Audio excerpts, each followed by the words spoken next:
Мене ми е многу драго што е ве покрај Струмица, каде што бе вчера.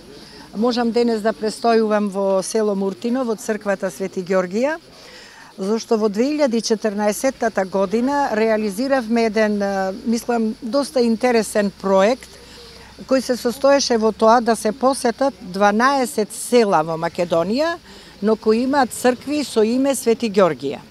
Една од тие цркви, Свети Ѓоргија, беше во селото Муртино и во октомври 2014 година тука одржавме една поголема свечаност во самата црква.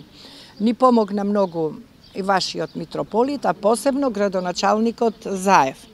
Приредбата беше извонредна, бидејќи настапија важни личности од нашата култура и од уметноста, како например Серафина Фантаузо, оперска певица, ја отвори приредбата со Аве Марија.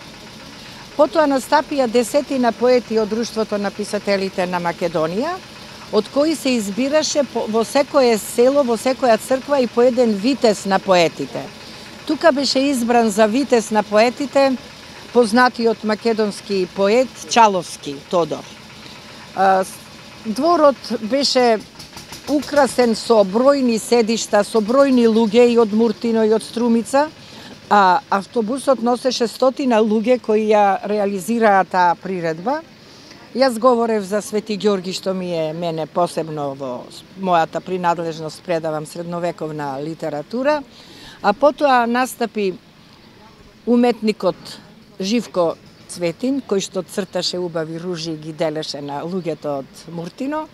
Настапија младински активисти со дуети, со песни и Муртино беше целото развеселено од спојот на дојдените уметници и од самите жители на Муртино.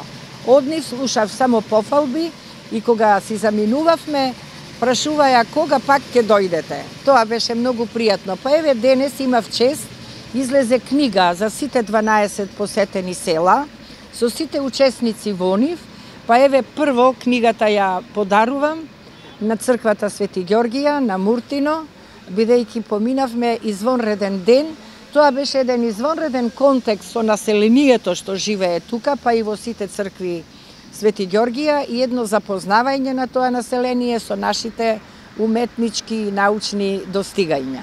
Сигурно, ево да најавам, ако веќе сте заинтересирани, мислам во септември ќе реализираме една посета со познатиот американски славист и научник македонист Виктор Фридман, кој што веќе бил во Струмица, одржал предавања, замина многу задоволен од Струмица, од собранието, од публиката што го слушаше, па сега е, мислам, редно уште еднаш да дојде во Струмица и да види дека Струмица живее нормален, културен и уметнички живот и сред лето.